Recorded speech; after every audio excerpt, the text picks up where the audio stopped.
Thank you. I'll just ask you to please remain standing for the singing of O Canada.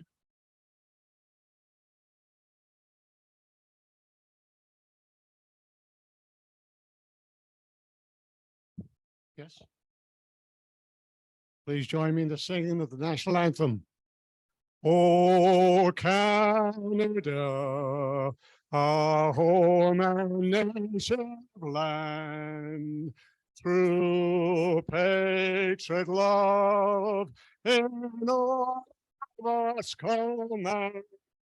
With glowing hearts we see thee rise, the true north, strong and free. From far and wide, O Canada, we stand on guard for thee. God keep our land glorious and free. O Canada, we stand on guard for thee. O Canada, we stand on guard for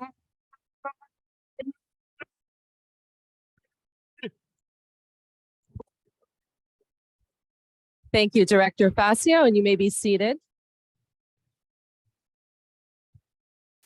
And at this time, I would just like to thank our piper, Jacob Robertson, who did a fabulous job leading us in our inaugural meeting. And it was particularly special because Jacob is actually the nephew of our CFO, Kelly Lonsborough. Thank you, Jacob.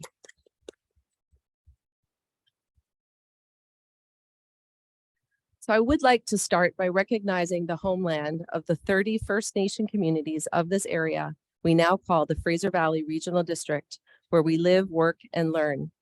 Important decisions that we make at a local government level can affect First Nation communities and Indigenous peoples and organizations in many different ways, both today and in the future. So as part of our collective responsibility, I commit that we continually examine the work we do to ensure that our projects, plans, initiatives, and discussions are guided by the principles of inclusion, collaboration, and reconciliation. So with that in mind, I would like to call to order the November 24th, 2022 meeting of the Fraser Valley Regional District Board of Directors. The first item on our agenda is the oaths of office, and I will turn things over to our corporate officer, Jamie Van Ness. Good evening. It's my pleasure to administer the oaths of office for our board of directors tonight. We are going to stand in groups of 4. So I'm going to have Director Peter Adamo, Director Les Sparkman, Director Corey Caswell, and Director Kelly Shahal rise. And what we're going to do is we're going to just read it out line by line, and I'll have you repeat it back to me, please. I state your name, do solemnly swear or affirm that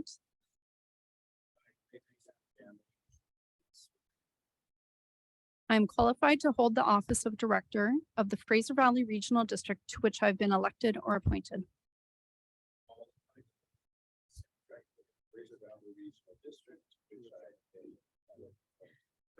I have complied with the provisions of the Local Government Act in relation to my election appointment to this office.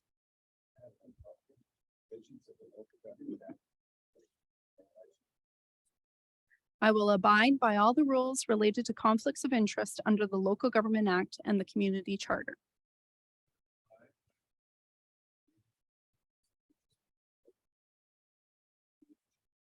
I will carry out my duties with integrity. I will be accountable for the decisions that I make and the actions that I take in the course of my duties.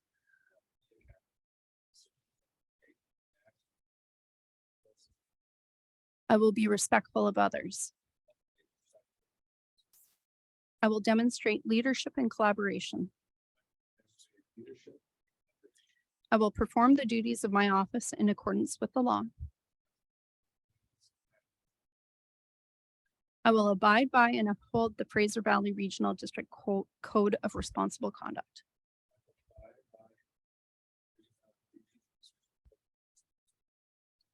And I'll just have you sign at the bottom right there, please. And Lauren will come along to collect those papers. Congratulations and welcome to the Fraser Valley Regional District. Okay. Now I'll have the next four stand, Director Davidson, Dixon, and Director Facio. And just repeat after me. I state your name, do solemnly swear or affirm that I'm qualified to hold the office of Director of the Fraser Valley Regional District to which I've been elected or appointed.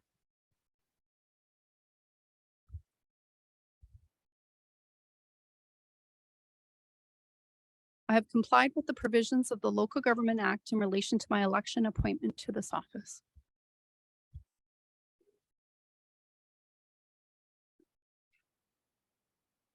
I will abide by all the rules related to conflicts of interest under the Local Government Act and the Community Charter.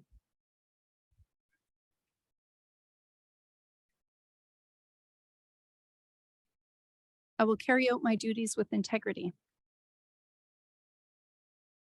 I will be accountable for the decisions that I make and the actions that I take in the course of my duties.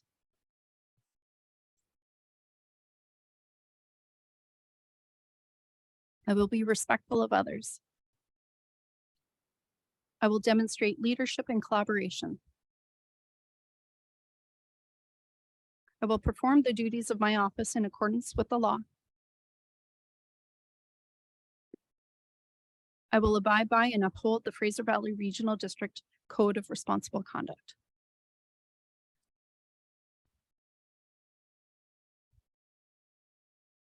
And I'll just get you to sign on the bottom right-hand corner there. And congratulations and welcome to the Fraser Valley Regional District. So I'll have Director Gibson, Director Gill, Director Horn, and Director Johnson stand. I state your name, solemnly swear or affirm that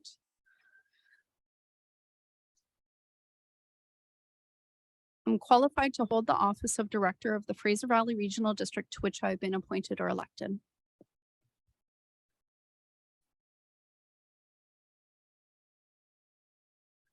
I have complied with the provisions of the Local Government Act in relation to my election appointment to this office.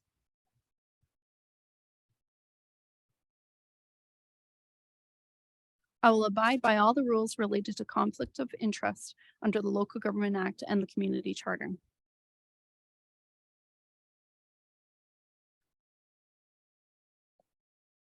I will carry out my duties with integrity.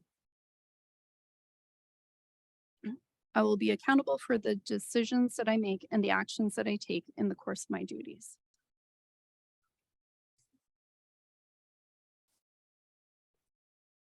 I will be respectful of others. I will demonstrate leadership and collaboration. I will perform the duties of my office in accordance with the law. I will abide by and uphold the Fraser Valley Regional District Code of Responsible Conduct.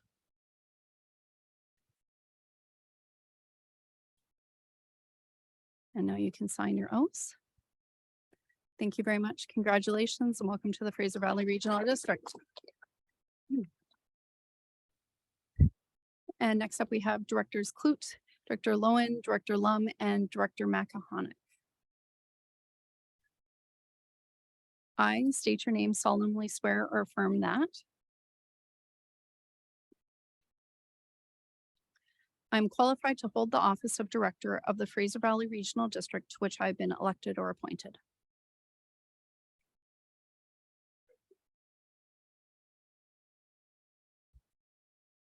I have complied with the provisions of the Local Government Act in relation to my election or appointment to this office.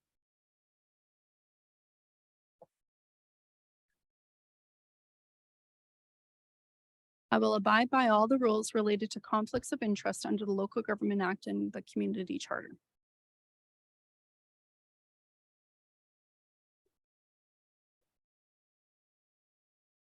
I will carry out my duties with integrity. I will be accountable for the decisions that I make and the actions that I take in the course of my duties.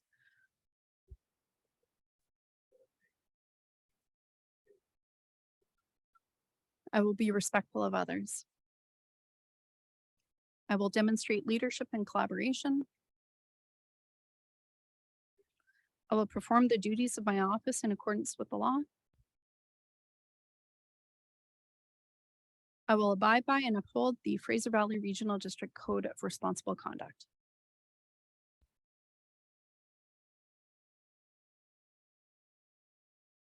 Just get you to sign your oath, and congratulations and welcome to the Fraser Valley Regional District.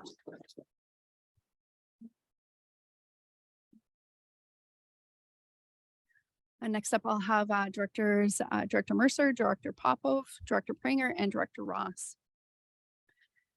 I state your name, do solemnly swear or affirm that I'm qualified to hold the office of Director of the Fraser Valley Regional District to which I have been elected or appointed.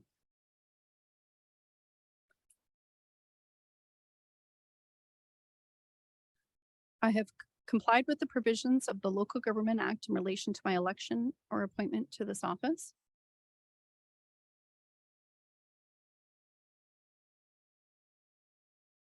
I will abide by all the rules related to conflicts of interest under the Local Government Act and the Community Charter.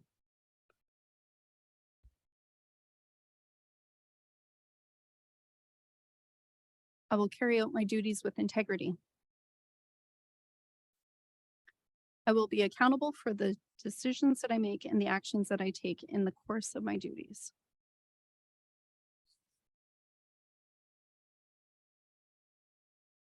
I will be respectful of others. I will demonstrate leadership and collaboration. I will perform the duties of my office in accordance with the law. I will abide by and uphold the Fraser Valley Regional District Code of Responsible Conduct.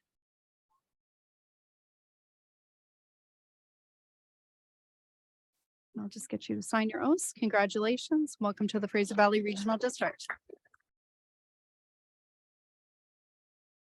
Now we have our last four. We have Director Sidhu, Director Siemens, Director Smith, and Director Wardenberg. I state your name, do solemnly swear or affirm that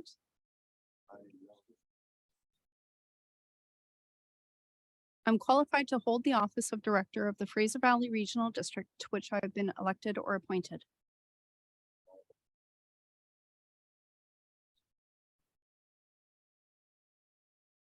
I have complied with the provisions of the Local Government Act in relation to my election or appointment to this office.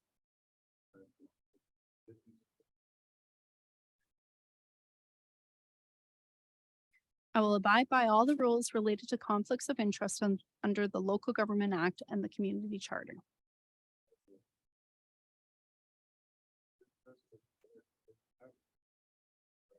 I will carry out my duties with integrity. I will be accountable for the decisions that I make and the actions that I take in the course of my duties.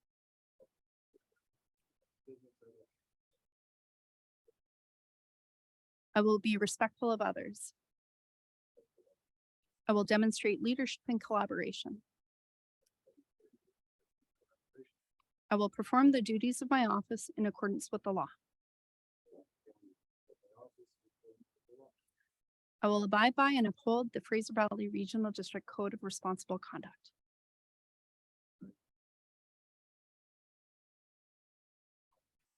I'll just have you sign your oaths, and congratulations. Welcome to the Fraser Valley Regional District.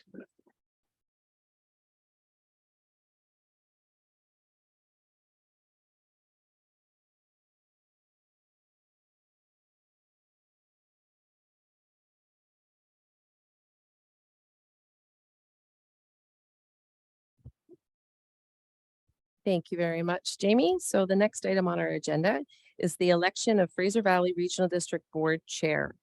So to facilitate this election, I would like to call for nominations for Chair of the Regional District.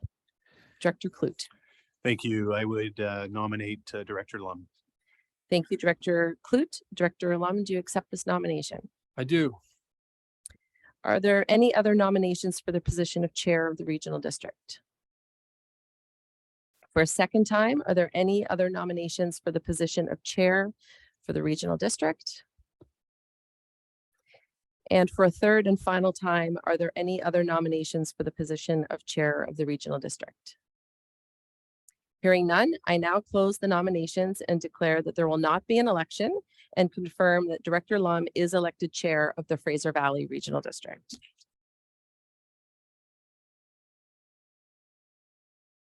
So at this time, I would ask that Director Lum take the position of chair and chair the rest of the meeting, but I would like to ask him to direct staff to facilitate the election of vice chair. Happily. Thank you, Chair Lum. So I will now call for nominations for the position of vice chair for the Fraser Valley Regional District. Director Siemens. I would like to nominate Director Patricia Ross. Thank you, Director Siemens. Director Ross, do you accept this nomination? Are there any other nominations for the position of vice chair for the Fraser Valley Regional District?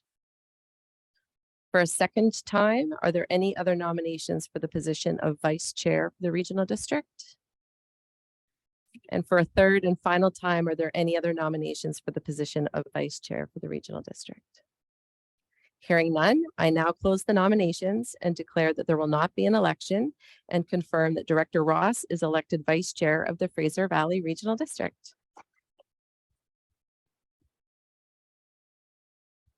So Chair Lum, you now have an opportunity to provide your remarks as chair of the regional district. Thank you, Ms. Kinnaman, and thank you all for being here this evening. And thank you very much again to the board for putting your trust in me as chair of the regional district for another year. I'd like to take the opportunity to thank the members of the RCMP who are here this evening and helped inaugurate our 2022 to 2026 board. And we appreciate obviously their incredible work, not just today, but every day, and work that our RCMP officers do for us throughout the region. So I know Sergeant Vrolick was here and Inspector Jeff Bowerman were here, and I know this wasn't their first event today. They've had a few. So I was going to say, please go home and see your families, but it sounds like it looks like they already have. So next, I would like to take the opportunity just to thank staff, recognize our legislative services team for their work in helping us prepare tonight. You know, preparing an inaugural meeting, especially with a board of this size, is no easy feat. And so Jamie Van Ness, Lauren Olnick, Amanda Malloy, and Keely Hill, thank you very much for all your work this evening. That's worth a round of applause. And just to the board of directors and our members of the public and those who are tuning in, you know, events like these, they always look so smooth and well done, but we also know there's an incredible amount of work that goes in behind the scenes, and I have staff who've been working on this for quite some time. And so thank you very much for your professionalism and your commitment to making this look good. So thank you very much. I'm going to be brief. As we look ahead to the next 4 years, I cannot be more enthusiastic about this board and this incredible staff team that we have here. We are never, as we learned in the last 4 years, we're never going to be short of challenges here in the region. But looking around this table, I'm nothing but confident that we're going to meet these head on, and we're in such an excellent position to move the Fraser Valley forward in such a positive, meaningful way. So I know we do actually have an agenda. It's not that we get to go home here. Some of the inaugural meetings to just do the show and then call a motion to adjourn. We actually have some work to do tonight. So we're going to get on with the work. And with that, I'm going to turn it over to Ms. Kinnaman. But thank you again, all of you.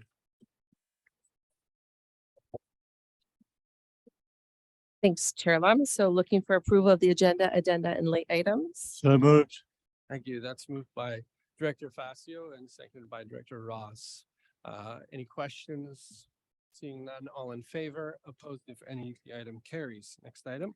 8.1 is the draft Fraser Valley Regional District Board meeting minutes of October 27th, 2022. Thank you. That's moved by, sounded like Director Clute and seconded by Director Siemens. Discussion, any of the minutes?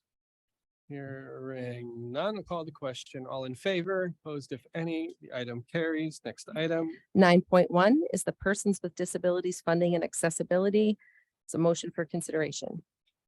Thank you. I also move that as the notice I gratefully accept Director Facio as a seconder if that's. Sounds good. It's moved Yes, by indeed, sir. Director Horn, Thank you. seconded by Director Facio. Director Horn.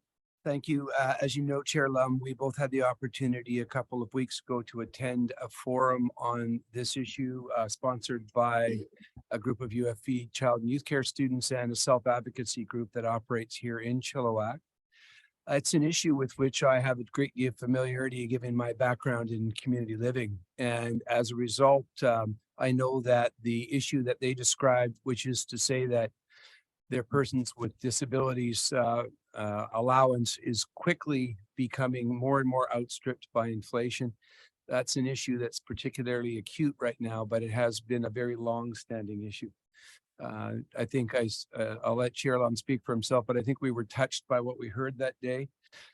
It struck me that we were talking to a group of people who are not only profoundly affected in terms of the stability of their housing, but the impact it had on their social lives and their quality of social emotional health.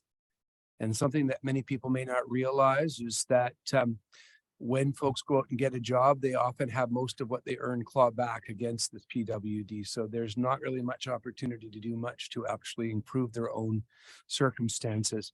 So hearing their plight, I stated at the meeting that I would bring it before this group and then ask this group to bring it to the ministry as well as to our LMLGA colleagues. Thank you, Director Horn.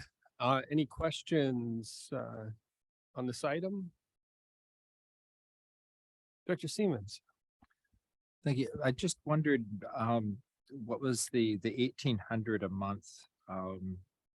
Was that based on certain criteria? And I just wondered, does that include, is there housing on top of that, or they're expected to be paying housing out of that 1,800? Or I guess right now the 1,358? Through the chair, the answer is the number was the number that they have arrived at as a self-advocacy group and that they're advocating for, and it is meant to include housing as well as other all of their essentials, their food, their housing, their toiletries. I can't imagine living off of $1,358 or even $1,800, but yes, that's for everything, Director Siemens. Go ahead, Director Siemens. Thank you. And I just, I find it interesting. So the last increase was 2021. Is that just an inflationary amount that they did? Or I was just wondering why how do they find themselves that far behind all the time? I can answer the question in two ways to the chair. The first is that there is no regular mechanism for reviewing. It's not done based on time nor on inflationary pressures, which is why I've included that in the motion. The last increase was 2017, and so there really isn't any specific schedule. And I think when you start from behind, you have a harder time than ever keeping up because an increase on a shortage is still going to lead to further deficit. Thank you, Director. Any follow-up? Director Mercer, go ahead. Thank you, Your Worship. Just through you to Director Horn. Just want to make sure I thought you said the last raise they got. I want to make sure the motion's correct so it doesn't get fouled up in bureaucracy, but I thought you just said the last increase they got was 17. No, 2021 and the one before that was Oh, the 2017. one before that. Thank you. Thank you, Director Mercer. Any other comments or questions from board directors?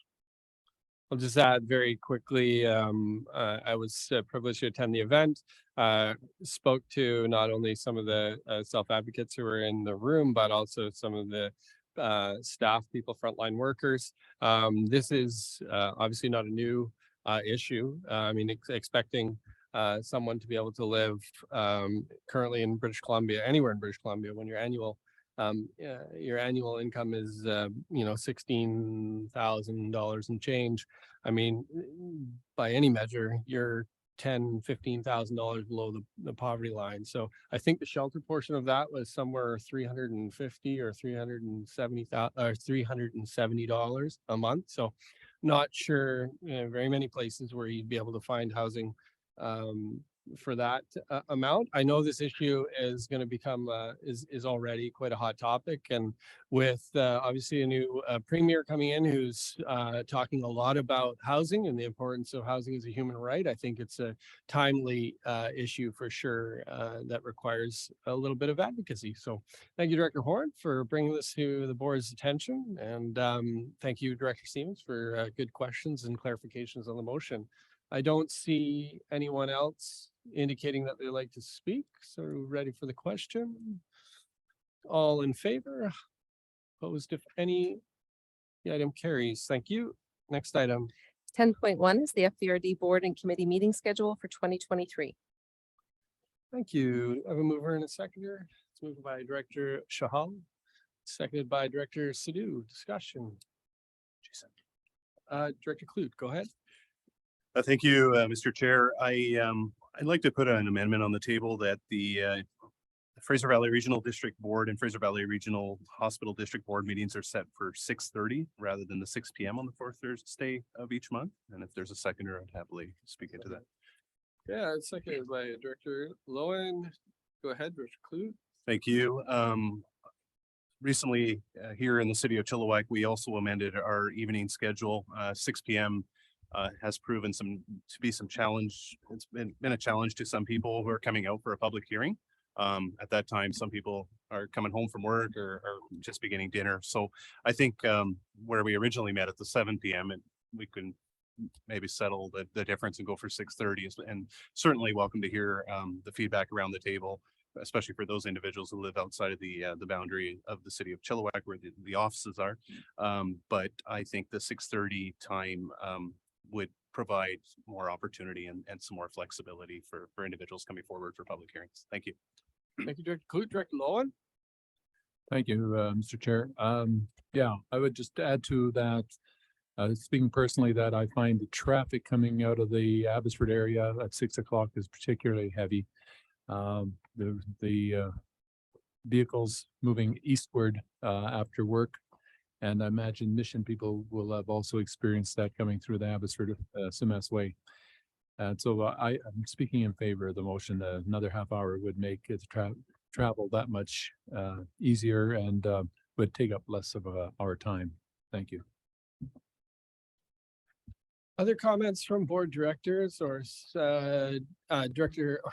Kinnaman, you had your light on. Thank you. I would just like to clarify, because I know there was some confusion last time. So if this were to pass, it does not mean that the next meeting, the meeting would be held at 6:30, because there are advertising requirements, and the procedural bylaw would have to be brought forward, I believe. But I just would like to clarify with Jamie Van Ness in terms of the timing of that motion. That's correct. Through the chair to Director Clute. So the meeting time is scheduled in our, excuse me, in our procedure bylaw. And in order to amend that procedure bylaw, we have a requirement under the Local Government Act to first advertise those changes in the local newspapers and invite the public to provide any comment on those proposed changes. So there would be a little bit of work that needs to be done in order to make this change happen, but nothing that staff can't manage. Ms. Van Ness, would that be, so we'd have to do that, then bring back the procedural bylaw for 3 readings and adoption. So we'd be looking at January or? Have to do the math. I'm gonna Maybe go on a limb right here and say possibly February. February. Okay. Okay. Director Horn. Thank you. I just wanted to build off of Director Lowen's comments. In the first few meetings we've tried to do this, it has already been a very significant challenge. There's been times I wondered if I was going to get here on time, and that's with good weather. So I agreed with the choice when we first made it, but in the early going, it's already evident to me that it's going to be a challenge. And Director Johnson, who probably traveling the farthest out from all of us. So thank you. you And get I 5 votes on this. am good. All right, I might win. Thank you, Chair. And yes, I do have a fair distance to travel. So for myself personally, if I were to be selfish, 6 o'clock is better. The one meeting that we had that was so late, I didn't get home until midnight. And that was a 7 o'clock meeting that ran for quite a length of time. And I realize that's just one meeting, and that's unusual. So if it was 6:30, I guess I could be home by 11:30 instead of 11 o'clock then. But I don't have traffic, but I certainly have an hour and a half to 2 hours, depending on the weather, the fog, and the construction that I encounter. So presently there are 4 stops. It took me an hour to get from Boston Bar to Yale, which is normally a 25-minute drive. But that's just my perspective. Thank you. And it's an important one. Thank you, Director Johnson, for giving us that perspective. Director Davidson, go ahead. Thank you, Chair. For myself, going forward in this term, I intend to avail myself of the remote meeting option as much as possible. But that aside, this is just for the information of the rest of the board. I have asked staff to bring a motion at next EASC to extend the publication period that meeting and committee, board and committee meeting agendas be published 1 week in advance of the meeting as opposed to 3 days, which is where we are right now. So we are looking at kind of revisiting the bylaw anyway. So it's an opportunity to kill a couple birds with one stone. As far as the meeting time itself goes, I am quite neutral on it. Thank you. Thank you, Director Davidson. Other comments from board directors? Director Facio, go ahead. Thank you, Mr. Chairman. Just want to go back a little bit here. If I recall, when we made that decision at 6 o'clock, correct me if I'm wrong, I think we also took in consideration the staff as well. Because when we have these late meetings, I mean, they're probably here from either 7 or 8 o'clock in the morning. And we do have, during the course of the year, quite a few late meetings. I'm not complaining about the late meetings, don't get me wrong. We have to do the work that's presented before us, but I think that was part of the conversation at the time. Am I correct? Yeah, it was definitely an important consideration for sure. Trying to find that balance, that sweet spot. I know there's some challenges with present with an earlier time and then and also challenges for the later time. So for sure can see both sides of the argument.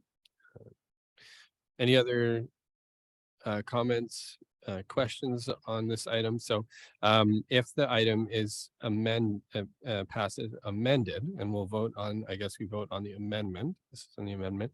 If it's passed as amended, then we would expect to see the procedural bylaw come back. And so we'd be working towards that. Okay. Director Lowen, go ahead. Thank you, Chair. In light of what I've heard just now around the table, I'm prepared to support the 6 o'clock start. I think it, in all fairness to some people around this table, it just, I can live with the extra traffic. I'll just have to budget my time accordingly. Okay, so if there are no other comments, we'll call the question on the amendment. And the amendment is to extend the time to 6:30. So all in favor on the motion as the amendment to the motion, please indicate. And opposed. Okay, the amendment is defeated. And we'll go back to the main motion and discussion on the main motion, which is before us, which is 6 p.m. Discussion, Director Mercer, go ahead. Thank you, Chair, through you to staff.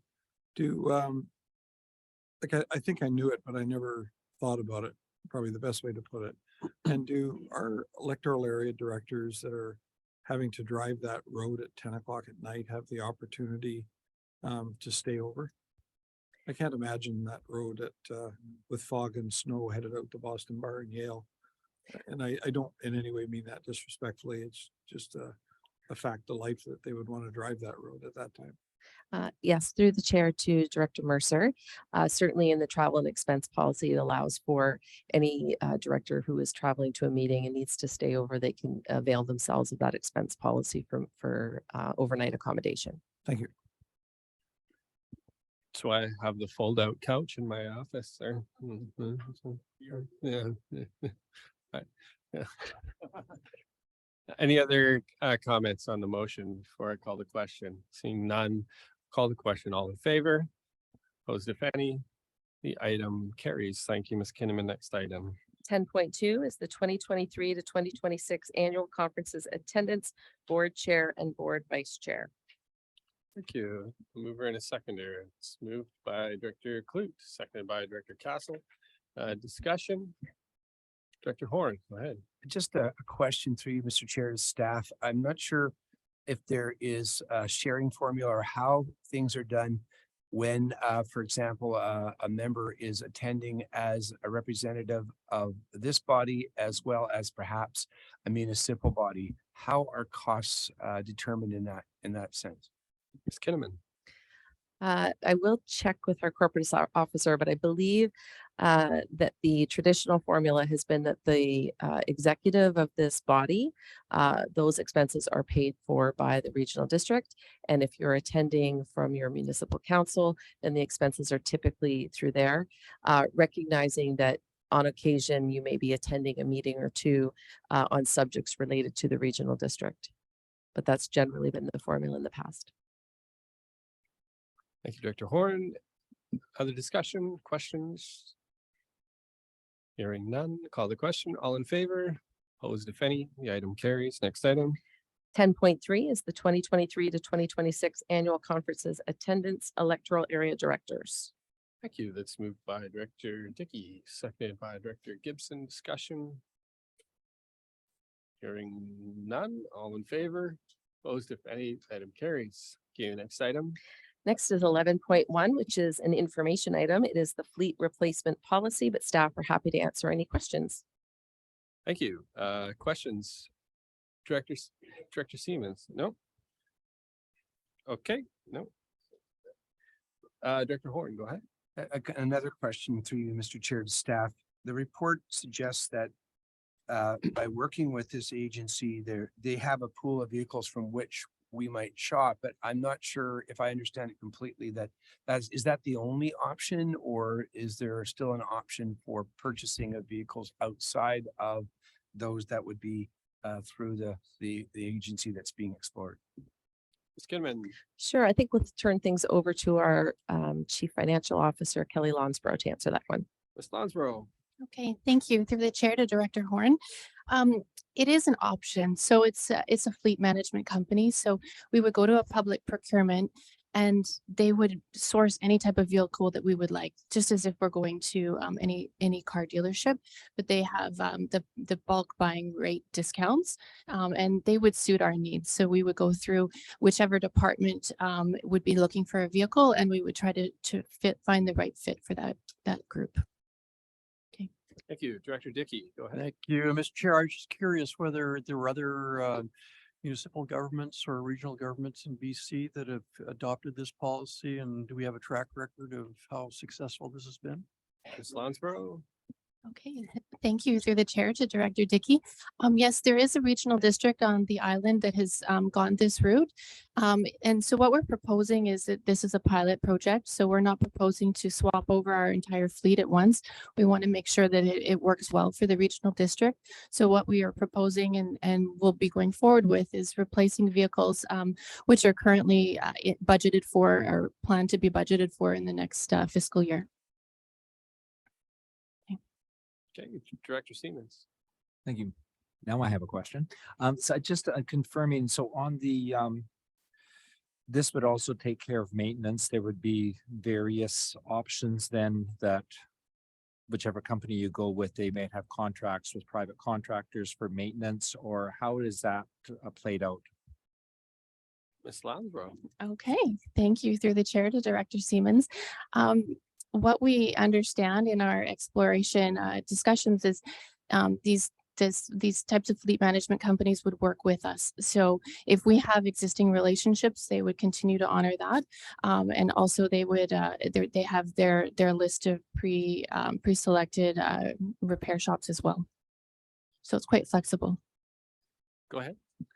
Yeah, I like this, especially when I take a look at the regional district, the vastness of it. And I think it just gives a lot more flexibility. And so I'd be really interested to see how the pilot project works. But I think we'll find that probably it's going to be cost effective. So thank you. Thank you, Director Siemens. Any other comments or questions from board directors? No, just thank staff for kind of staying on the cutting edge and looking at other options. I know in various jurisdictions across the province, the supply chain continues to be a huge challenge when it's placing vehicle orders from replacement vehicles, and so looking at this opportunity, I'm very interested to see the results of the pilot project. So thank you. I don't see any other comments or questions. Next item. 11.2 is the asset management report. Again, it's an information item, but staff are happy to answer any questions. Thank you. Director Ross. Thank you. Just a question through to Ms. Kinnaman. More and more, there's a rapidly growing movement to include natural assets as part of our traditional inventory of infrastructure. So I'm just wondering if at some point that might be part of this and might be considered. Ms. Kinnaman. Yes, through the chair to Director Ross, absolutely natural assets are being considered in that holistic view of asset management.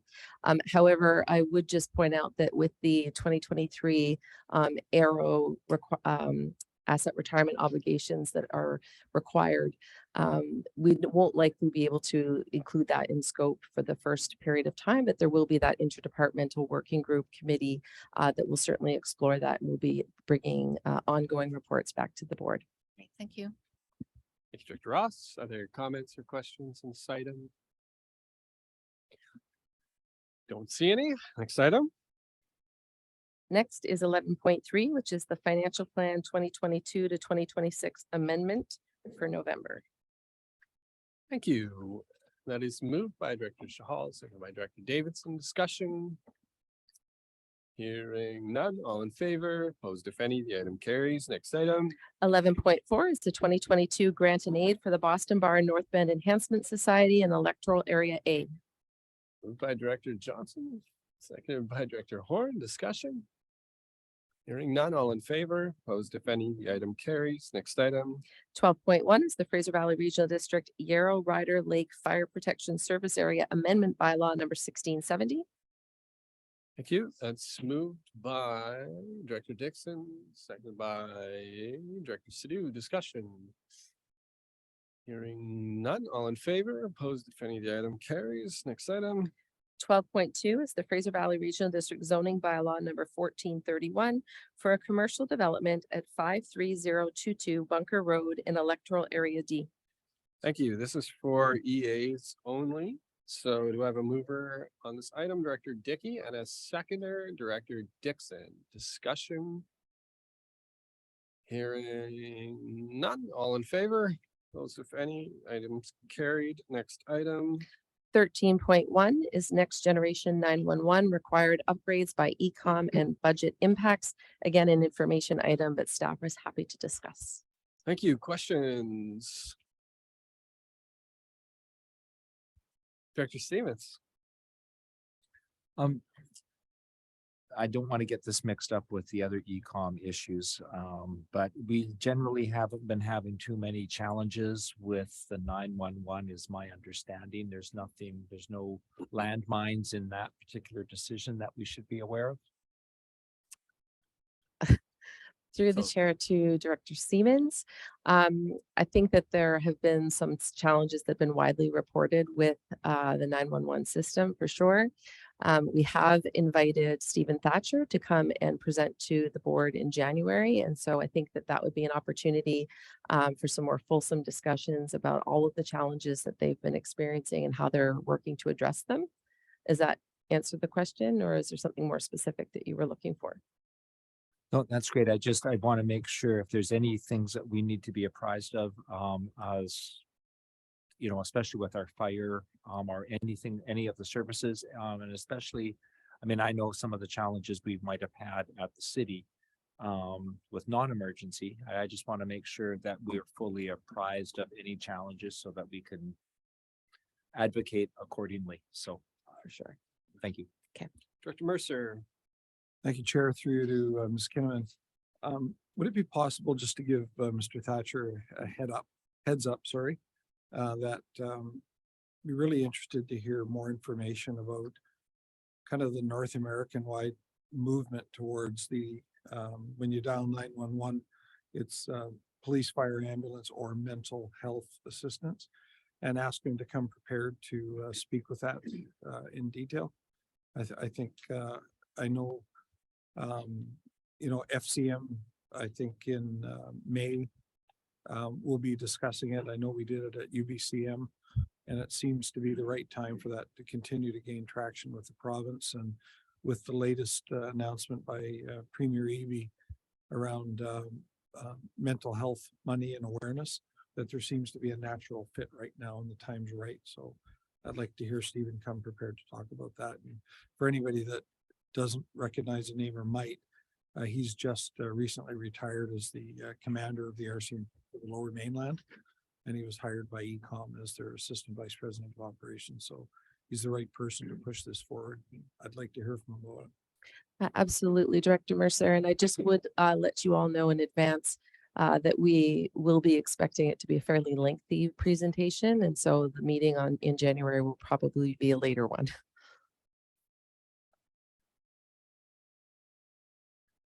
Thank you. Any other questions? Yeah. We're going. And what I mean by that is we may start even earlier than 6 o'clock and serve you dinner. So. All right. Or bring your pajamas. Okay. Any other questions on this item? Hearing none. Next item. 13.2 is the BC Active Transportation Network Planning Grant application. There's a motion for your consideration. Okay. Moved by Director Lowen, second by Director Pranger. Discussion. Hearing none. All in favor? Those if any, item carries. Next item. 13.3 is the Crown Land tenure referral for Cascade Skyline Gondola in electoral areas D and E. Thank you. Mover and a seconder. This is again for electoral area directors only. Moved by Director Dickey, seconded by Director Makahonic. Discussion, Director Lowen. Thank you, Chair. This one caught my attention. Given its significance in terms of obligations to and consult with the First Nations and all the complexity of the land use that in which they're involved. I'm just struck by the fact that this is an EA's only agenda. I would have thought that the entire FERD board would have a vested interest in somehow managing this, if that's the right word to use. I understand, I'm not meaning to encroach on the EAs in question. Simply, it seems like a huge, a very significant agenda item, and land use item. And essentially it's the big giant, the provincial government and the First Nations and the EAs, the way I read this. And we are basically observers, the rest of the board. I could take a crack at this. I might be wrong, but because it's the base station and the proposed landing area fall within those two specific electoral areas, and given that the tenure that this proponent is applying for exists in both of those areas, I think that's why this initial referral is with the two electoral areas. I know if this moves forward further, there's further processes that are to come before the regional district board, which would include OCP amendments, development permits, et cetera, et cetera, et cetera. But I think this is just the referral. So Ms. Kinnaman, not sure. That's correct, Chair Lam. It is the referral, but municipal members, of course, are always able to engage in debate on any matter that's before the board. They just wouldn't be able to vote on this particular item. Yeah, and if directors will recall, this item was pulled off our last agenda in order to provide some further or obtain some further clarification from some of the parties that were involved. So I think the motion that you see before you tonight is a result of some of that discussion. And it's to ensure really that the province takes the lead on especially the issues of Aboriginal rights and title with the parties associated. So it's It's a very big and challenging issue, and I think in the discussion that staff had on this, it's entirely appropriate for that discussion to be happening in the provincial process, and to be settled, quite frankly, prior to it being considered by this board. Director Dickey. Thank you, Mr. Chair, and I think you've covered this off very nicely, but certainly our community is very interested in the base station. Private land is part of this, but the Crown lands is very much within the bailiwick of the provincial government, and the consultation requirements with First Nations is certainly their responsibility. We will be ensuring that that is carried out in all the fullness that's necessary, but we are not the lead agency involved in that. Other comments, Director Mercer, go ahead. Thank you, Chair, through you to Ms. Kinnaman. I understand the rationale when it comes to landing areas and where the gondola is running, but several of the Indigenous bands that are have jurisdiction also share land with our municipalities. Does that change that discussion around governance for this board? I think it exists outside the tenure area that's being proposed, so I think that's what we're trying, that's what the Crown is referring to us, is just the specific tenured area, and so this tenured area would exist in those two electoral areas. But Ms. Kinnaman? Sure, I think you captured it, Chair Lum, but maybe Graham Danilus, Director of Planning and Development, would like to speak a little bit more on this item as it is a referral. Mr. Danilus. Thank you, Chair. I could add that the land use in the area subject to the Crown tenure would be regulated through electoral area zoning bylaws and official community plans. And I believe that's one of the fundamental reasons why it comes before you tonight as an electoral area issue. If you have comments about the nature of the gondola project or the proposed comments in front of you, I would be happy to address those as well.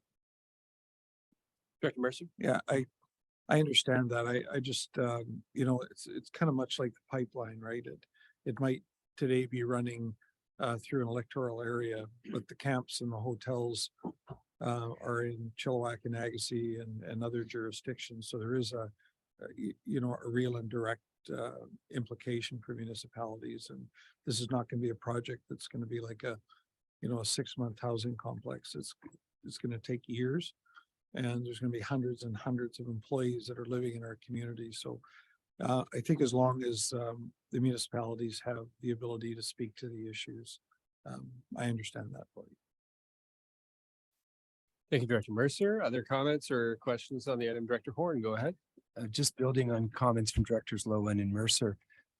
Just a question through staff. When correspondence is submitted in relation to an item like this, where EAs are the only ones voting, am I right in assuming that the correspondence itself is from the regional district board as a whole, and could speak to issues such as those Director Mercer has described, even though the matter has been voted on strictly by EAs?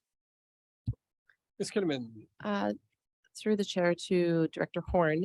So am I hearing that you would like to see reflected in the comments that that adjacent municipalities would like to be included in the process? Is that something to that effect, like additional commentary? Two things. I simply am wanting to know whether the language of the letter would say that at its November 24th meeting, the board of the regional district took this position as opposed to the electoral areas of the board. So I'll pause there and see. I think I know the answer. Yeah, correct. The answer is correct. It's always the Fraser Valley Regional District, as that's the organization that's Yes. responding to a referral. Okay, thank you. And yes to the second part, which is to say, if members from municipalities around this table wanted to ask for certain concepts or language to be included in that correspondence, would that be in order? So maybe we could just ask Mr. Danilus to comment on how those comments get back to the province and if it would be in order to add additional comments from this table. Mr. Danilus? Chair. Yes, indeed. We have an opportunity to submit whatever comments the board deems appropriate to the province for their consideration. The board might consider amending the resolution that's in front of you to include a request that member municipalities also receive a referral and have an opportunity to respond. So that's the direction I was going in, Mr. Chair, but I am at a bit of a loss when it comes to procedure here because it's an EA's only motion. And so perhaps that's something that a municipal director can only suggest here. I'm not quite sure. And so we'd have to go, I think, for some kind of a ruling from our corporate officer. Or ask a member that's an EA director to include that, one of the two. You had to do something different at the I inaugural, did, didn't you? You know me well. Why don't we I consider? would suggest that that concept of an amendment was discussed, and perhaps there may be an EA director that would like to make that motion. Alternately, I'm going to ask a question here. Could this not be captured in a second motion that the FERD board request that member municipalities or that the Crown consider referral to member municipalities on the specific item? We deal with this one and then basically request what Director Horn has put forward as a motion. Director Absolutely. Lum, I think that's so skilled, you should probably be the chair at this body. I'm going to suggest that we just proceed with the motion we have, and then I'll be happy to put something like the other forward. Yeah, I just want to, I want to check in with Mr. Danley's because I don't want the board to get the impression that this is the last kick at the can when we're discussing this item. This is just simply the Crown considering the 10-year application that this proponent has put forward. So they're considering the Crown piece and the Crown piece only. And should that move ahead, this board will receive and will require a great number of other things whereby this board will have an opportunity to consider, to comment, and to respond directly to the proponent. So I don't want anyone to get the impression that if you miss an opportunity tonight, it's done. So I would put forward that this is only the beginning for sure. But why don't we deal with this motion? And Director McCahonick, you have a question or comment? Yeah, excuse my ignorance, but so my question is, like, I've been looking at this, I've met with the proponents, Jason Faulkner. I have some concerns, I have some questions, and I'm very, very new. And then when I heard the concerns about municipalities weighing in on EA areas for voting, I mean, I'm trying to figure out, is that setting a precedent for other things that come forward and for EA votes and things like that? So I'm trying to figure out how this works. So that would be, and that's a question I have. So this is a big part is in Electra or Area E, and then also in my colleagues, Director Dickey's area. So, as we're kind of I'm getting my feet under me. I've had conversations. I've had some conversations with some First Nations proponents as well. And I guess I have questions so if it's an EA vote, and if people are concerned, is that can the board just goes in and vote and decide, can they decide to go in and change it, or is I don't know, and I'm really new, and I'm not trying to be offensive or ignorant here. So No, thank you. and I don't take your comments at all like that. I think they're very good questions to ask and important questions to ask.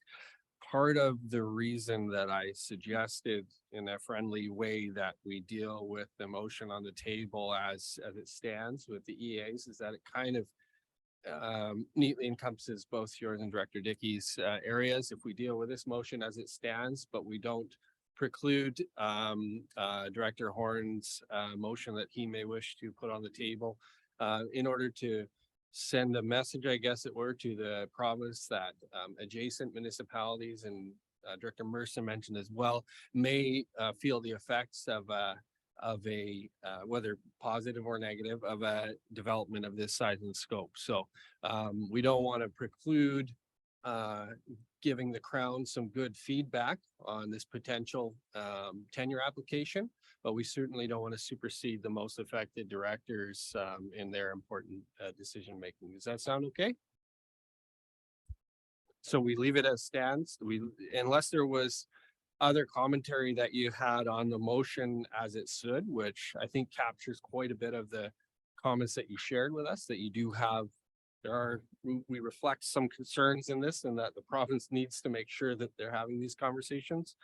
But there will not be a full board vote on this particular item. It will be a separate motion, just asking the Crown to ask for comment from adjacent municipalities as well, but reflect your concerns in area D and E in this motion that's written before us. And just for clarity, if I could add, Chair Lum, this board could not change those rules either just by a motion. So this would always be an EA vote only, regardless of any motion that came from the floor to do otherwise. Director Dickey. Thank you. So yeah, I think thank you to our CEO. We're intruding on procedural issues here, which are set out in legislation. And that will not be changing. I think the electoral areas always in the past been very careful about including our neighboring municipalities in big projects such as this. And certainly don't want to do something that would be not supported by our neighboring municipalities. I think we'd be very cautious about that. But I think Director Makahonic makes a good point that we want to stay procedurally correct on how we handle land use issues in electoral areas. Thank you. Thank you, Director Dickey. Director Dixon. Thank you, Mr. Chair. So I'm just looking at what's in the comment with the following comments, and it's and I'm sorry if this has been addressed, but where is the process is the public input? So I recognize that this is seems to me to have lots of comments about the need for Aboriginal input and Aboriginal consultation, which I totally understand and it makes sense. But I also know that I'm hearing comments from the public about when will they have an opportunity to provide some input into this. So is that a completely different step? I think it is, Director Dixon, and it would come in the processes should this application come before the FERD and the OCP amendments and the other permitting processes that we would go through. There would be a robust public process that would have to happen, but I should always check in. Ms. Kinnaman? Chair Lum, you've hit it on the head as usual. This is a referral. That no application has been received by this organization as yet. And there is an entirely different set of steps and process that would be involved when that application is received.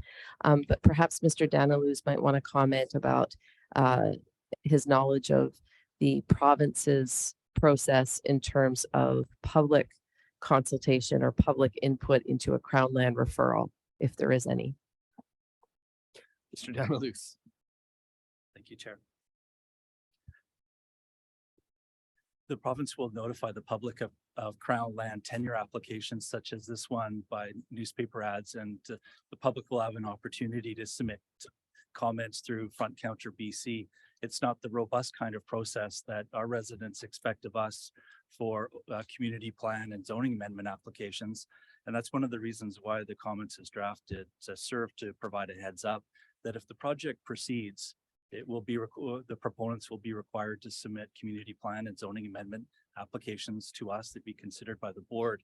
And as a part of that process, a very robust public and community consultation processes would be required, as would further consultation and engagement with First Nations. Thank you, Director Daniluz. Director Horn. Just to quickly get back to Director Makahonic's very good point. The reason I asked my first question is because I think what I had hoped for was that the strength of this resolution would reflect that the entire board was supportive of it, not to intrude, but to ensure that it was reflected that we were all in support of this. And further to Director Dixon, when I move, I'll include that robust public consultation be a part of that other motion. Thank you, Director Horn. Don't see any more lights on. Are we okay? We ready for the vote? This is EA's item 13.3. All in favor? And opposed? The item carries. Director Horn. Thank you, Director Chair Lum. I'd like to move that in addition to our other communication with the province on these lands, that we communicate a desire for robust consultation with adjacent and affected municipalities and ensure that public consultation is robust throughout the entire process. Seconded by Director Mercer. Discussion. Hear any? All in favor? Opposed? If any? The item carries. Next item. Next is 14.1, which is an item for information and correspondence, but happy to discuss if needed. Thank you. Questions on this? This is electoral boundary commissions, and I know a number of other communities have sent letters in as well. Director Horn, go ahead. Thank you. And you're exactly right, Chair Lum. Mission has sent a letter that is extremely well aligned with the letter that Director Popoff, Mayor Popoff in this case, has submitted on behalf of Chilliwack and shares very similar concerns. I wanted to comment simply because at the end of this process, as of course we've seen the first draft of the ECEBC's proposed realignments, I'm going to suggest that this body might want to look at the idea, particularly in the third the paragraph in Director Popoff's letter, which says that there's something flawed in the facts that it's based on a 56,000, I believe is the threshold, a bag of people based on number only, instead of typical community alignments and issues, or with very little consideration of periods of how much growth they'll be experiencing between reviews. I don't have a motion this evening because I think the body is already active in working on its current realignment. But I would suggest to this group that we watch closely what they end up doing in response to each of our individual concerns and think about proposing perhaps a new set of criteria for future reviews. Thank you, Director Horn. Director Pranger. Thank you, Mr. Chairman. Thank you for this letter. It supports the position that the District of Kendall also took, and appreciate your support. And I don't understand that same process that Director Horn was talking about. It doesn't seem to make sense. Thank you, Director Pranger. Other comments from board directors? Director Clute. Thank you, Mr. Chair. I'm just wondering, because it seems to be a common sentiment around the table that there is some inconsistencies with the proposed boundaries. Would it be helpful that a letter come out from this organization as well to reiterate what the individual municipalities are already doing? I think strength comes in numbers, and certainly open to the idea if the FERD would send a letter to the Electoral Areas Commission as well. Thank you. I see nobody vociferously opposing that. Ms. Kinnaman's giving me the thumbs up. Just need a We seconder, Chair motion. Lum. Yeah, Yeah. I'll consider that a motion. Is there a seconder? Seconded by Director Castle. Discussion, Director Lowen. Okay, I may be speaking out of turn. I'm going to be expecting our mayor to chime in if I'm incorrect, but I see a potential problem with a letter going up from this body that reflects a particular point of view that might not be in sync with the city of Abbotsford's point of view on this issue, and that is that we've chosen to remain silent on it. So I'm not so sure that I can vote in favor of this document. Am I correct, Ms. Director Seamus? Thank you. Yeah, we've chose to remain rather neutral. We were actually, from our perspective, we had some significant issues with the Federal Boundary Commission. This particular one hasn't affected the city adversely. We were actually quite happy to have our alignment with Mission, you know, in light of our water and sanitary and transit connections. So we've remained relatively silent on this one because it didn't affect us adversely.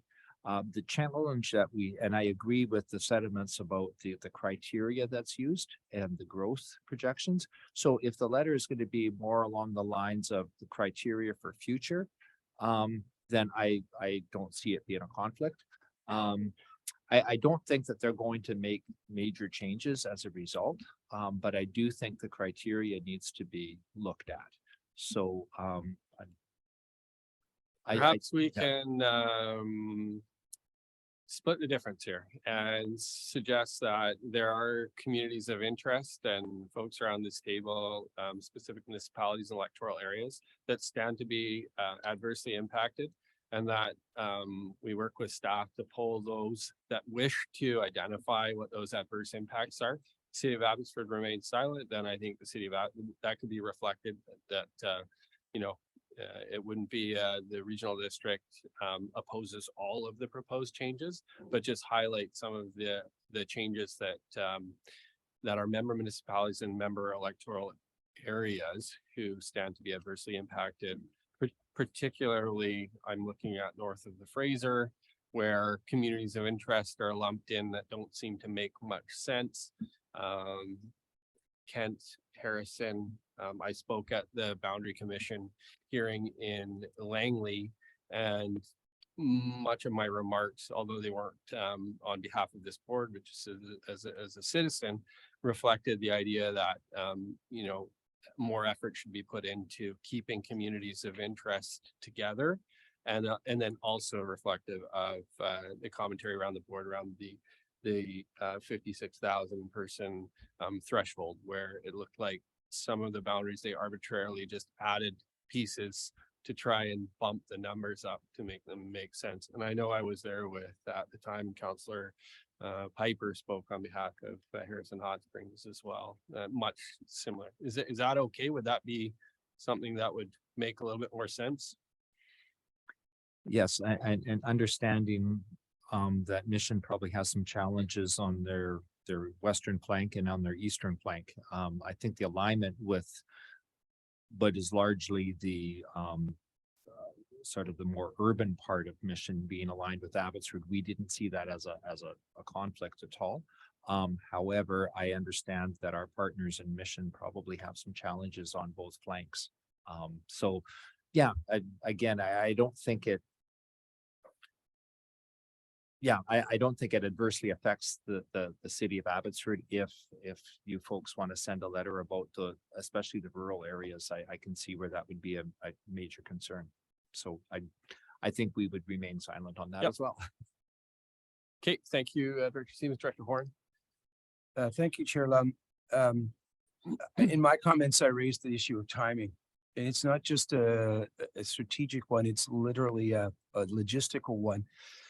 The ECEBC has to work within the bounds of the current terms of reference. Writing to them with a change in criteria would be a waste of time.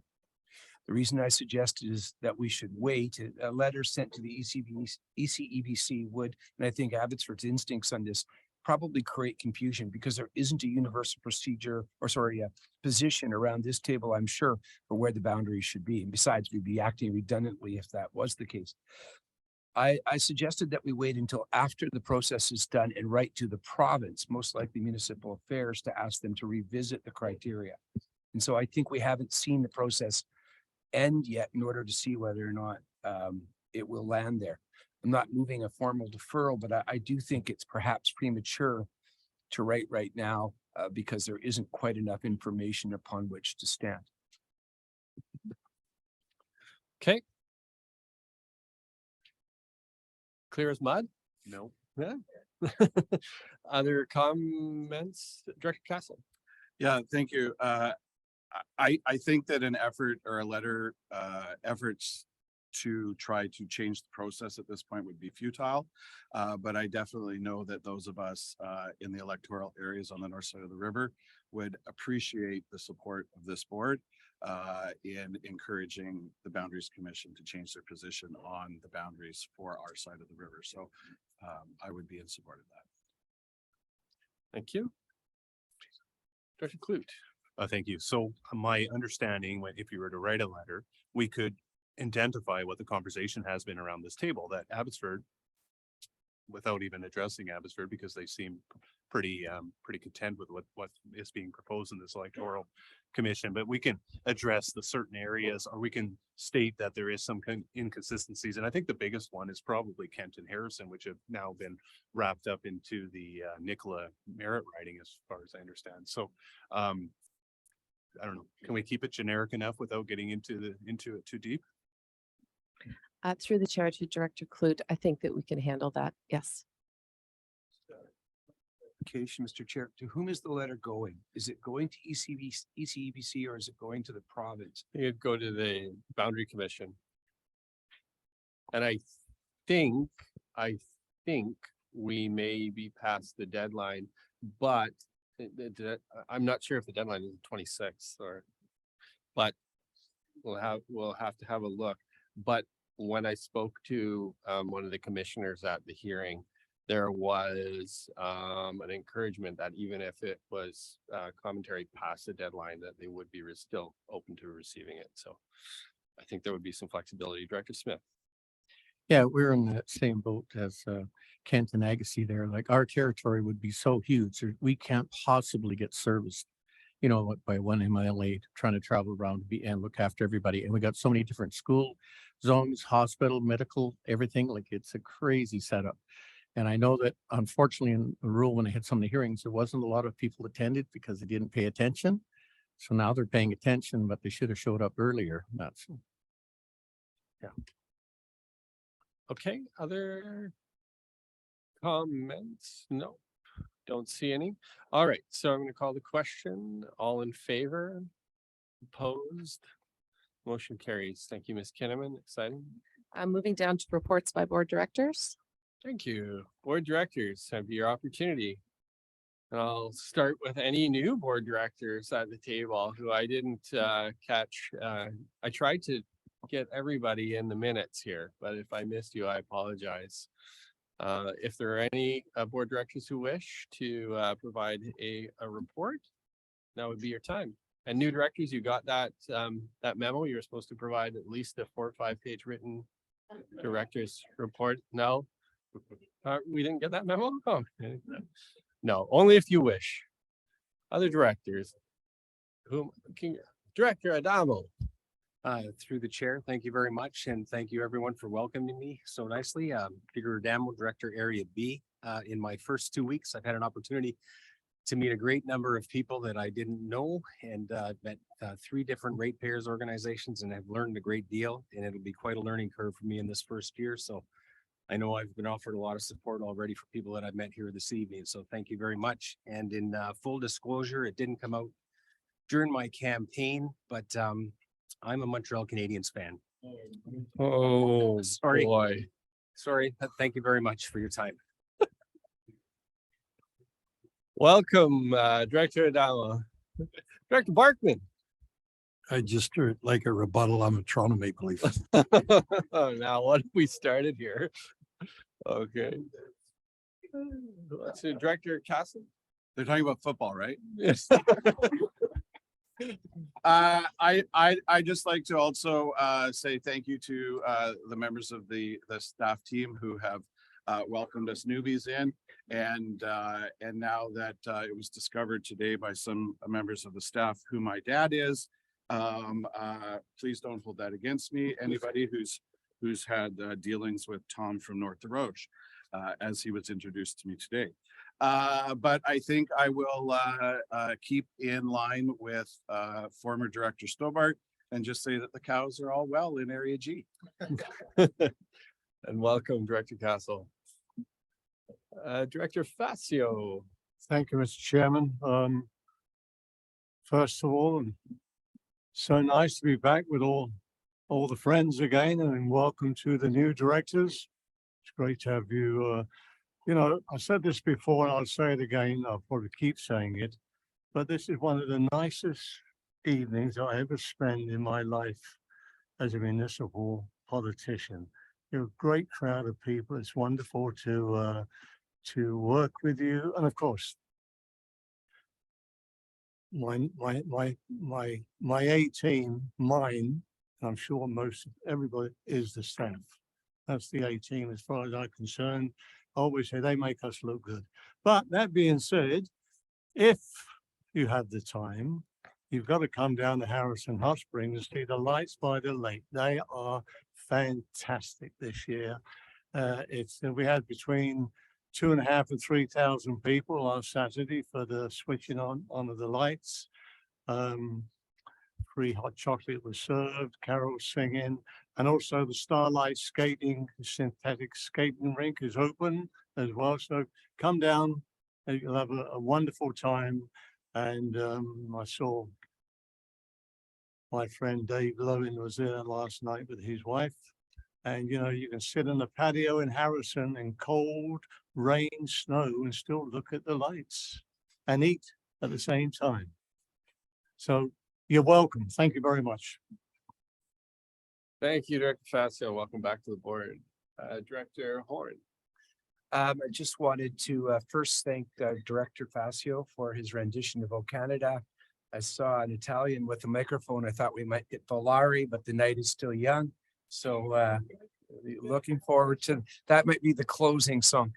I just wanted to let the board know that myself, Director Davidson and Director Castle will be able to sit down on Monday with EMBC to begin the process of doing some Hatzick Prairie or Hatzick watershed planning. We'll keep you apprised as that process is in its very earliest stages, but it's our collective efforts working in addition with the Dade Group and with LaCamo at not only building back better, but also looking forward to things like issues around lake management, irrigation issues, and salmonid issues as well. So we'll keep you apprised on that, but that's a positive step forward that we're all participating in. Thank you, Director Horn. Director Johnson. Thank you, Chair. I had the opportunity to see the installation of the Cookie Monster carving done by Master Carver Ryan Villiers. This was done in memory of Ron Westerlin, who was maintenance at the school in Boston Bar. And he was known as Cookie Monster by the students because he was always teasing them about stealing their cookies from their lunch. And the project was partially funded by Area A and B. And so Victor Smith was also there and our new director from Area B. That's where I got to meet Peter. Plans have been drawn up for the new bay doors at the fire station in Boston Bar. So hopefully that gets underway soon. And I'm happy to report that we've had actually a fair bit of paving done with the highways department south of Boston Bar and repairs to a significant washout from last year. And also they've finally repaired the shoulders. So it certainly makes driving the canyon much safer in our area. And with winter coming, it was a concern to get rid of those pylons because first snow and a plow go by and nobody's going to see where the washouts are or the cutaway shoulders. And so that has been done and yeah, I got more paving done there than I thought was on their agenda. But anyway, it's looking really good. And it also appears that shifts are being covered at our ambulance station and in speaking to Leo, sorry, I forgot your last name. The singer, yes. He confirmed that he was at a meeting where they did say that they have things covered better now. So I haven't heard any complaints and I see a lot of vehicles parked outside the ambulance station. So that tells me that the cars are being manned.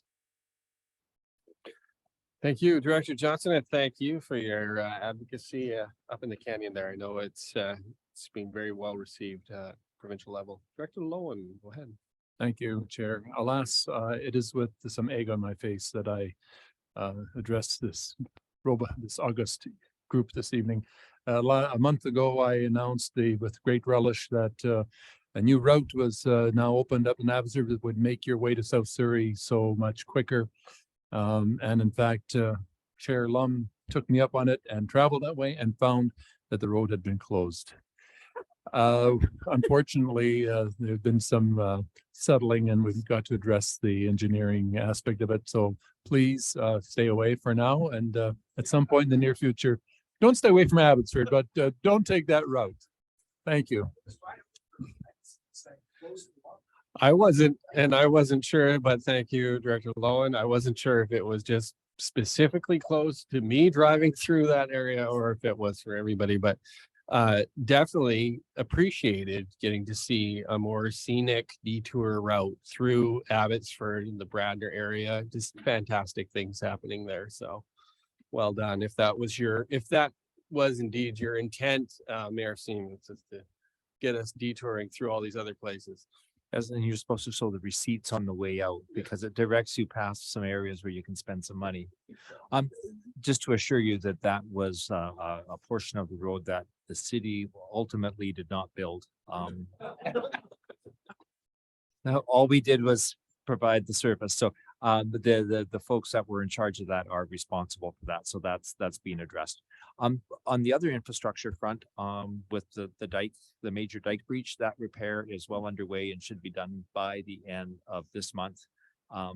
So we've had a few challenges in that regard because of the dry weather. It sounds strange to many, but we actually had to keep the water in the river up so that we could actually have irrigation later in the season than we normally anticipated. So that that major dike repair breach though is well underway and should be done by the end of the month. So our dikes are now a half a meter higher. We're in a much better shape than we were this time last year. So we're just cautiously optimistic that the weather will participate, and we continue our advocacy work for the Sumas River Pump Station. So if anybody has any meetings with provincial, that Sumas River Pump Station to get that water through a lot quicker is key, and we're again advocating for that quite strongly. So thank you. And thank you, Director Siemens, and the good folks at Crisp Organics. Thank you as well, because they were needing to irrigate a bunch of their veggies well into October, which is unusual for them in Barrowtown. So I can attest to that. Director McElhonick. Well, I just want to thank the staff for being very patient and kind with all the different questions, and I've really appreciated it, and makes it a lot easier. And I've just been setting up meetings, and I've met with the proponents for the gondola. I've met with Patrick Giesbrecht on the other development out in DeRoche area. Or late anyway, so and have meetings set up with to go to the AGM about it, our fire department and different things like that, just sort of meeting with the residents. Met with former director from 2005 to 15, Dave Lamson. Went out and checked out some fish restoration projects, just kind of getting out in the community and kind of connecting with people, which the weather's been beautiful, so that's been a real plus to be able to get out. It's so beautiful out in my neck of the woods. So that's about it, and looking forward to learning more about how things work here, and thanks for the warm welcome. Thank you, Director McElhonick. Other directors, Director Dixon. Thank you, Mr. Chair. Just an invitation. If you have some free time on Saturday afternoon, it is Cultus Lake Christmas. Or it's just an afternoon or afternoon, 4 o'clock until 9. And the big red guy is coming up. Apparently, you can have a visit with him, but the Christmas lights get turned on at 4 o'clock. And so they do an amazing job of their display as well. So that's this Saturday. Thank you. Director Dixon, Director Gill, and then Gibson. Thank you to the chair. First off, it is my first meeting, so I do appreciate the staff for the warm welcome. It almost takes me back to my first term on council, just the huge learning curve. So I look forward to learning it. And just an invitation. Mission is holding their candlelight parade on December 2nd. from 5 o'clock to 10:30. Unfortunately, Director Horn will be in it. But there's other things to look forward to it as well. Yeah.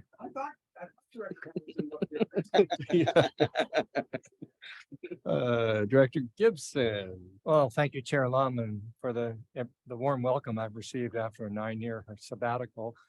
I look at these pictures here and I see a much younger guy with the same name as me. So it's good to be back. I'm looking forward to representing Abbotsford here and the general issues. I take pride in serving on this board, and we've got a great representative. I always tell people that Abbotsford is British Columbia's first community, alphabetically. So thank you. Merry Christmas, everybody. Thank you, Director Gibson. Welcome back, and thank you for I guess apologies for your brief sojourn there on the dark side, but welcome back. Other comments from board directors? Don't see it. Oh, Director Clute. Sure, why not? Make sure these meetings last long now. So, sorry. Thank you, Director Clute. I just wanted to mention the within the boundaries of the city of Chilliwack today, the Upper Fraser Valley Regional District Detachment Investigative Services building opened up in the old works yard here in Chilliwack, and a huge amount of space, lots of room for growth, and just really happy to see the RCMP have that new revamped space to serve our region. Thank you. Okay, Ms. Kenneman, next item. Thank you. So item 18 is public question period for items relevant to the agenda. And we'll just turn things over to our corporate officer, Jamie Bendes. Ms. Van Ness. Thank you. We do have 2 members of the public joining us on Zoom tonight. So this would be their opportunity to ask a question relevant to the agenda. If they do have a question, they just hit the raise hand function. I will note we do not have any members of the public in the board room tonight. Thank you. And to our members of the public, that would be your opportunity. And it would appear there's no questions. Thank you, Ms. Van Ness. Next item. So the next item is for a resolution to close the meeting. So moved, Mr. Mayor, Chair. Thank you. That's moved by Director Facio, seconded by Director Siemens. All in favor, opposed, if any, the item carries, and we will adjourn to close meeting. Well, no, We won't. not so fast, No. everybody. We still have 3 whole agendas to get through. So we are now in recess, and we will move right over to the open meeting of the hospital district, which you can find on mine's yellow. I don't know if everyone else has a yellow page, but it is my pleasure to call the inaugural meeting of the Fraser Valley Regional Hospital District Board meeting to order. The first item on the agenda is the election of the chair. So to facilitate this election, I would like to ask for a call of nominations for chair of the Fraser Valley Regional Hospital District. Director Siemens. I would like to nominate Director Pranger, please. Thank you, Director Siemens. Director Pranger, do you accept this nomination? Thank you. Are there any other nominations for the position of chair of the Regional Hospital District? For a second time, are there any other nominations for the position of chair of the Regional Hospital District? And for a third and final time, are there any nominations for the position of chair of Regional Hospital District? Hearing none, I now close the nominations and declare that there will not be an election, and confirm that Director Pranger is elected chair of the Fraser Valley Regional Hospital District.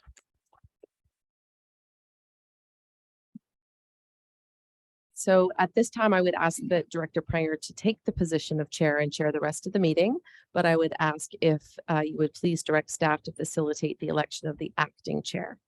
That would please me. Thank you. Thank you, Chair Pranger. I will now call for nominations for the position of acting chair for the Fraser Valley Regional Hospital District. Director Popov. I would like to nominate Director Horn. Thank you, Director Popov. Director Horn, do you accept this nomination? I do, thank you. Thank you. Are there any other nominations for the position of acting chair of the Regional Hospital District? For a second time, are there any other nominations for the position of acting chair for the Regional Hospital District? And for a third and final time, are there any other nominations for the position of acting chair of the Regional Hospital District? Hearing none, I now close the nominations and declare that there will not be an election and confirm that Director Horn is elected acting chair of the Fraser Valley Regional Hospital District. Chair Pranger, you now have an opportunity to provide your remarks as chair of the Fraser Valley Regional Hospital District. Thank you. Thank you for the opportunity to serve with you. Our region is growing. Population is increasing. We've been asked to provide housing, so our infrastructure, including health needs, have to keep pace with the population increase. We are looking forward to working with Fraser Health, not just as funding partners, but planning partners. We have some much needed facilities to be completed and look forward to having that happen very, very soon. Thank you for your trust and look forward to working with everyone here. Thank you.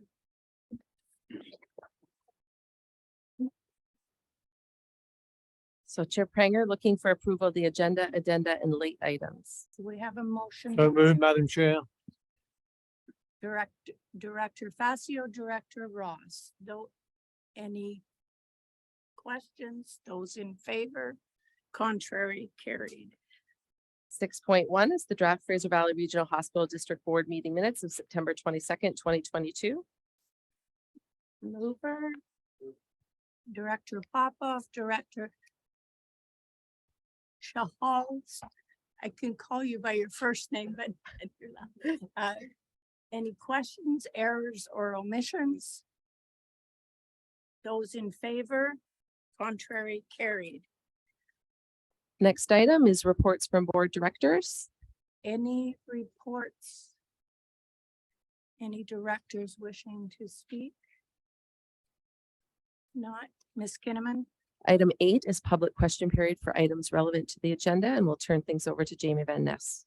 Thank you.